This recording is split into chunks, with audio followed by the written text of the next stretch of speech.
Assalamualaikum warahmatullahi wabarakatuh. Salam sejahtera bagi kita semua, Mas Mbak semua. Kita memasuki di pertemuan ke-10 ya. Dimana di pertemuan 10 ini kita membahas materi tentang wawasan nasional suatu bangsa, kemudian teori kekuasaan dan teori geopolitik. Mas Mbak semua, di sini kita akan mengetahui di mana untuk dari tujuan instruksional umum dulu ya. Tujuan instruksional umum mahasiswa mampu mengerti, memahami, mendalami, menghayati, serta menjelaskan tentang wawasan nasional suatu bangsa, teori kekuasaan, dan teori geopolitik. Kemudian untuk tujuan instruksional umum, mahasiswa dapat menjelaskan Pancasila dalam perspektif sejarah perjuangan bangsa Indonesia. Kita akan mengetahui, Mas Mbak semua, wawasan nasional suatu bangsa. Suatu bangsa meyakini bahwa kebenaran yang hakiki, kebenaran yang mutlak adalah kebenaran yang datang dari Tuhan, pencipta alam semesta. Manusia memiliki kelebihan dari makhluk lainnya melalui akal pikiran dan budi nuraninya. Namun, kemampuannya dalam menggunakan akal pikiran dan budi nurani tersebut terbatas, sehingga manusia yang satu dan lainnya ya. Jadi manusia yang satu dan yang lainnya itu pastinya berbeda ya Mas Mbak semua, karena dilihat dari budi tadi ya, budi nurani seperti itu. Tetapi Mas Mbak semua, manusia itu pastinya memiliki kelebihan ya, kelebihan di banding makhluk yang lainnya ya. Jadi biasanya Mas Mbak semua untuk watak orang satu dengan yang lainnya itu kan berbeda, tetapi manusia itu adalah makhluk yang memiliki kelebihan dibanding makhluk lainnya ya. Kemudian kita mengetahui Mas Mbak semua, dalam mewujudkan aspirasi dan perjuangan satu bangsa perlu memperhatikan 3 faktor utama. Yang pertama yaitu bumi atau ruang di mana bangsa itu hidup ya. 2. Jiwa, tekad, dan semangat manusianya atau rakyatnya. 3. Lingkungan sekitarnya. Kita mengetahui Mas Mbak semua bahwa di dalam aspirasi perjuangan di dalam bangsa Indonesia kita perlu memperhatikan 3 faktor utama tadi. Dari bumi kita itu hidup ya, dari bumi kita bisa pastinya melakukan aktivitas seperti itu ya, karena pastinya kita mengetahui dari bumi, lingkungan sekitar itu kita berbaur menjadi satu seperti itu. Kemudian dan tidak lupa bahwa jiwa, tekad itu merupakan juga semangat dari manusia atau rakyatnya tersebut. Kemudian dengan demikian, wawasan nasional adalah cara pandang suatu bangsa yang telah menegara tentang diri dan lingkungannya. Dalam eksistensinya yang serba terhubung melalui interaksi dan interrelasi, dan dalam pembangunan di lingkungan nasional termasuk lokal dan proporsional, regional serta global. Inilah Mas Mbak semua, di mana wawasan nasional itu merupakan cara pandang di suatu bangsa yang pastinya di sini dilihat dari lingkungan ya, yang pastinya serba terhubung kaitannya dengan interaksi dan interrelasi seperti itu. Kemudian Mas Mbak semua, di dalam konsep utama wawasan Nusantara. Konsep utama wawasan Nusantara adalah keutuhan dan kesatuan wilayah nasional. Hakikat wawasan Nusantara diwujudkan menyatakan Kepulauan Nusantara sebagai satu kesatuan politik, ekonomi, sosial budaya, dan pertahanan keamanan. Sebagai sebuah konsep yang mengandung pemikiran penting, wawasan Nusantara pastinya memiliki kedudukan dalam paradigma nasional, di mana kita Mas Mbak semua mengetahui bahwa di dalam hakikat wawasan Nusantara ini dilihat dari kesatuan politiknya, ekonomi, sosial budaya, dan pertahanan keamanan. Kemudian di dalam buku Pendidikan Pancasila dan Kewarganegaraan karya Sarinah ya, Muchtar Dahri dan Harmani dijelaskan stratifikasi paradigma nasional, yaitu yang pertama, Pancasila sebagai falsafah ideologi bangsa dan dasar negara berkedudukan sebagai landasan ideal. Mas Mbak semua, Pancasila sebagai falsafah, sebagai dasar negara, karena pastinya kita itu ya bangsa Indonesia ya, dasar negara kita adalah Pancasila yang menjadikan pondasi ya, pondasi dalam negara Indonesia. 2. Undang-Undang Dasar Negara Republik Indonesia tahun 1945 sebagai landasan konstitusi negara, berkedudukan sebagai landasan konstitusional. 3. Wawasan Nusantara sebagai visi nasional, berkedudukan sebagai landasan visional. 4. Ketahanan nasional sebagai konsepsi nasional, berkedudukan sebagai landasan konsepsi nasional. 5. GBHN sebagai politik dan strategi nasional atau sebagai kebijaksanaan dasar nasional, berkedudukan sebagai landasan operasional. Inilah Mas Mbak semua, di dalam buku Pendidikan Pancasila Kewarganegaraan, di dalam karya Sarinah yang merupakan di sini dijelaskan sebagai stratifikasi paradigma nasional. Kemudian kita melihat latar belakang filosofi wawasan Nusantara.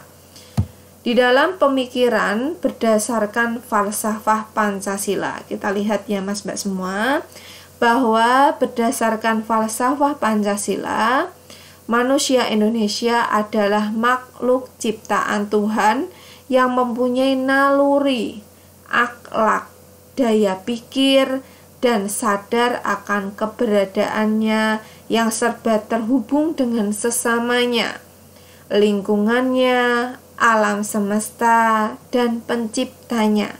Mas Mbak semua, bahwa manusia itu diciptakan Tuhan adalah makhluk yang paling sempurna, di mana manusia itu dibekali oleh ya, diberikan naluri, akhlak ya. Nah, inilah makhluk Tuhan yang paling sempurna adalah manusia.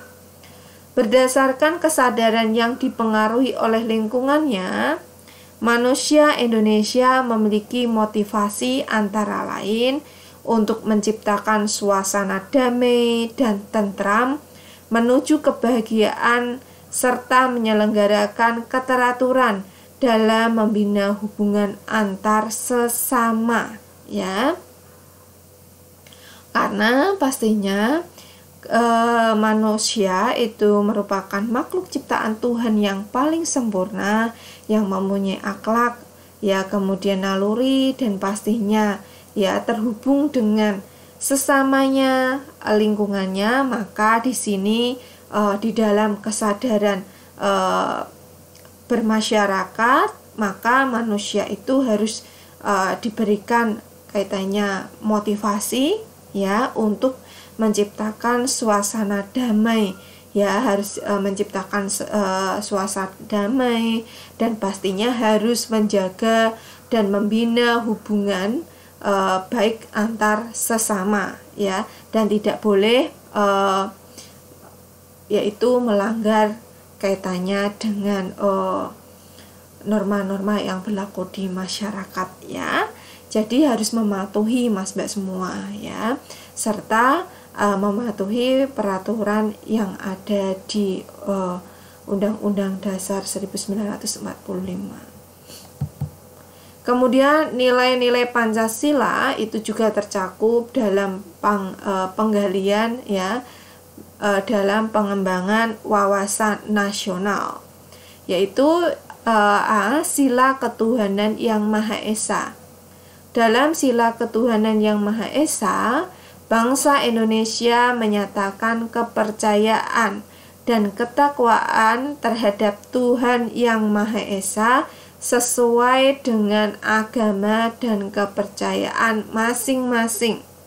Sikap tersebut mewarnai wawasan nasional yang dianut oleh bangsa Indonesia yang menghendaki keutuhan dan kebersamaan dengan tetap menghormati dan memberikan kebebasan dalam menganut dan mengamalkan agama masing-masing.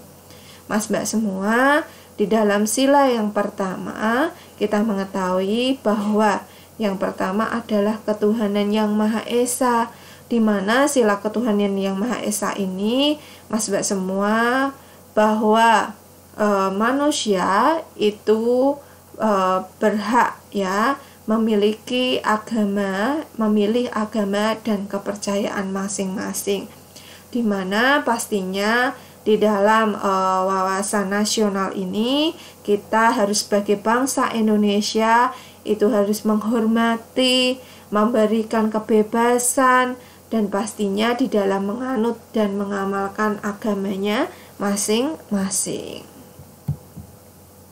Kemudian sila kemanusiaan yang adil dan beradab.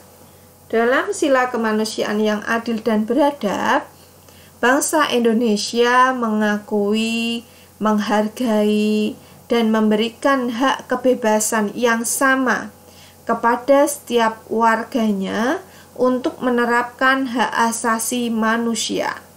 Namun, kebebasan hak asasi manusia tersebut tidak mengganggu dan harus menghormati hak asasi manusia orang lain. Mas Mbak semua, perlu diketahui bahwa di dalam sila yang kedua, bangsa Indonesia, ya, pastinya mengakui, menghargai, dan memberikan hak itu di dalam kebebasan yang sama kepada warganya, ya. Negara itu memberikan kebebasan yang sama di dalam setiap warganya, tetapi perlu diingat bahwa di dalam kebebasan hak asasi manusia itu tidak boleh mengganggu, ya, dan harus menghormati hak asasi manusia orang lain. Kemudian sila persatuan Indonesia. Dengan sila persatuan Indonesia, bangsa Indonesia lebih mengutamakan kepentingan bangsa dan negara. Kepentingan masyarakat yang lebih luas harus lebih diutamakan daripada kepentingan golongan, suku, maupun perorangan. Sikap tersebut mewarnai wawasan kebangsaan nasional yang dianut dan dikembangkan oleh bangsa Indonesia, yang mengutamakan keutuhan bangsa dan negara dengan tetap memperhatikan, menghormati, dan menampung kepentingan golongan, suku, bangsa, maupun perorangan. Ya, Mas Mbak semua, di dalam Sila Persatuan Indonesia ini ya pastinya kepentingan masyarakat itu sangat luas, dan pastinya di dalam sikap kita itu harus mengetahui bahwa sikap itu mewarnai wawasan kebangsaan, dan pastinya di dalam masyarakat ini diutamakan di dalam kepentingan golongan, suku maupun perorangan. Kemudian kita melihat di dalam teori kekuasaan dan teori geopolitik. Beberapa teori paham kekuasaan dan teori geopolitik diuraikan sebagai berikut. Yang pertama adalah paham kekuasaan, perumusan wawasan nasional lahir berdasarkan pertimbangan dan pemikiran mengenai sejauh mana konsep operasionalnya diwujudkan dan dipertanggungjawabkan.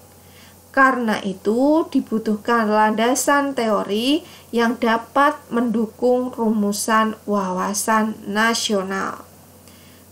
Di sini kita akan mengetahui teori-teori yang mendukung kaitannya dengan kekuasaan dan geopolitik ini, Mas Mbak semua, di dalam rumusan-rumusan ini yaitu dari paham Machiavelli. Gerakan pembaharuan yang dipicu oleh masuknya ajaran Islam di Eropa Barat sehingga menghasilkan peradaban modern seperti sekarang. Seorang pakar ilmu politik dalam pemerintahan Republik Florence, sebuah negara kecil di Italia Utara, menurut Machiavelli, sebuah negara akan bertahan apabila menerapkan dalil-dalil berikut. Pertama, segala cara dihalalkan dalam merebut dan mempertahankan kekuasaan. Kedua, untuk menjaga kekuasaan rezim, politik adu domba yaitu adalah sah. Dan semasa Machiavelli hidup, buku The Prince itu dilarang beredar oleh Sri Paus karena dianggap amoral. Tetapi setelah Machiavelli meninggal, buku tersebut menjadi dipelajari oleh orang-orang serta dijadikan oleh banyak kalangan politisi dan para elit politik. B. Paham Kaisar Napoleon. Tokoh revolusioner di bidang cara pandang, selain penganut baik dari Machiavelli, kekuatan ini juga perlu didukung oleh kondisi sosial budaya berupa ilmu pengetahuan dan teknologi demi terbentuknya untuk mendukung dan menjajah negara di sekitar Perancis. Nah, C. Paham Jenderal Clausewitz Pada era Napoleon, Jenderal Clausewitz itu sempat terusir oleh tentara Napoleon dari negaranya sampai Rusia. Pemikiran inilah yang membenarkan Rusia berekspansi sehingga menimbulkan Perang Dunia ke-1 dengan kekalahan di pihak Prusia atau Kekaisaran Jerman. D. Paham Feuerbach menimbulkan dua aliran besar barat yang berkembang di dunia, yaitu kapitalisme di satu pihak dan komunisme di pihak lain. Pada abad 17, paham perdagangan bebas yang merupakan nenek moyang liberalisme sedang marak. Kita lihat dari paham Lenin. Menurutnya, perang adalah kelanjutan politik dengan cara kekerasan. Bagi Leninisme, komunisme, perang pertumpahan darah, atau revolusi di seluruh dunia adalah sah dalam kerangka mengkomunikasikan seluruh bangsa di dunia. Kemudian paham Lucian. Kemantapan suatu sistem politik dapat dicapai apabila sistem tersebut berakar pada kebudayaan politik bangsa yang bersangkutan. Pendidikan kewarganegaraan dengan demikian proyeksi eksistensi kebudayaan politik tidak semata-mata ditentukan oleh kondisi-kondisi objektif, tetapi juga subjektif dan psikologis. Nah, kita akan mengetahui Mas Mbak semua dari teori-teori geopolitik. Politik yang berarti kekuatan yang didasarkan pada pertimbangan-pertimbangan dasar dalam menentukan alternatif kebijaksanaan nasional untuk mewujudkan tujuan nasional. Beberapa pendapat dari pakar-pakar geopolitik antara lain sebagai berikut. Pandangan ajaran Frederick pada abad 19 merumuskan untuk pertama kalinya ilmu bumi politik sebagai hasil penelitian yang ilmiah dan universal. Pokok-pokok ajaran Rätzel adalah sebagai berikut. Yang pertama, dalam hal-hal tertentu, pertumbuhan negara dapat dianalogikan dengan pertumbuhan organisme yang memerlukan ruang lingkup melalui proses lahir, tumbuh, berkembang, mempertahankan hidup, menyusut, dan mati. 2. Negara identik dengan suatu ruang yang ditempati oleh kelompok politik dalam arti kekuatan. Suatu bangsa dalam mempertahankan kelangsungan hidupnya tidak terlepas dari hukum alam. 3. Apabila wilayah ruang hidup tidak mendukung, bangsa tersebut akan mencari pemenuhan kekayaan alam di luar wilayahnya. Hukum ekspansi, yaitu perkembangan atau dinamika budaya dalam bentuk gagasan, kegiatan ekonomi, perdagangan, perindustrian, dan produksi. Kemudian pandangan ajaran Rudolf Kellen ini melanjutkan ajaran Rätzel tentang teori organisme. Kellen menegaskan bahwa negara adalah suatu organisme yang dianggap sebagai prinsip dasar. Esensi ajaran Kellen adalah sebagai berikut. Yang pertama, negara merupakan suatu biologis, satuan biologis, suatu organisme hidup yang memiliki intelektual. Negara dimungkinkan untuk memperoleh ruang yang cukup luas agar kemampuan dan kekuatan rakyatnya.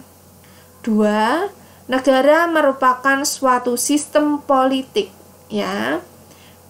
yang meliputi bidang-bidang geopolitik, ekonomi politik, demopolitik, dan kratopolitik. 3. Negara tidak harus bergantung pada sumber pembekalan luar.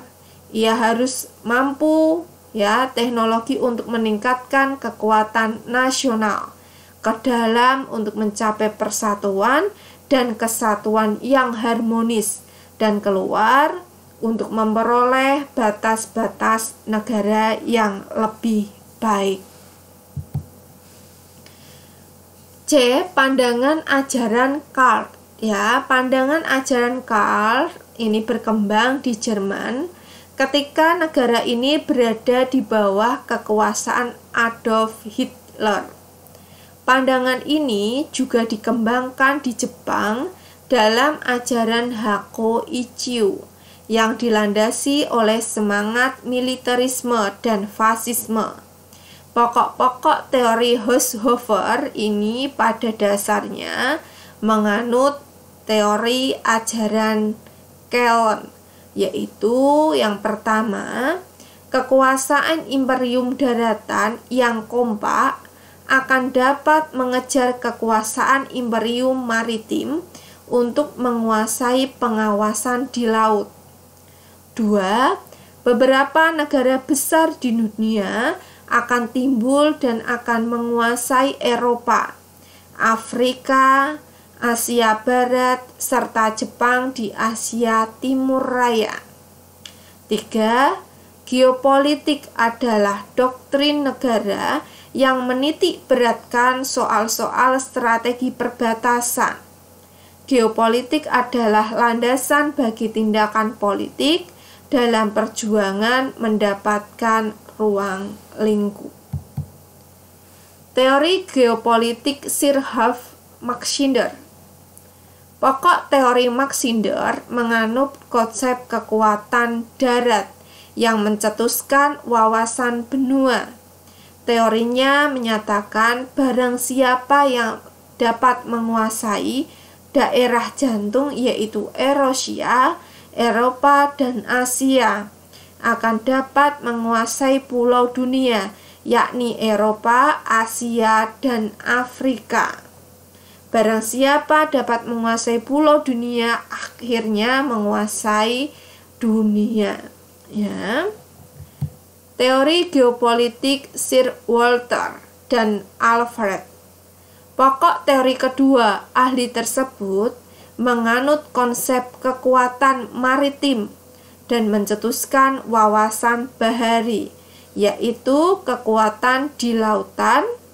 Teorinya menyatakan barang siapa menguasai lautan dan menguasai perdagangan. Menguasai perdagangan berarti menguasai kekayaan dunia, sehingga pada akhirnya akan menguasai dunia.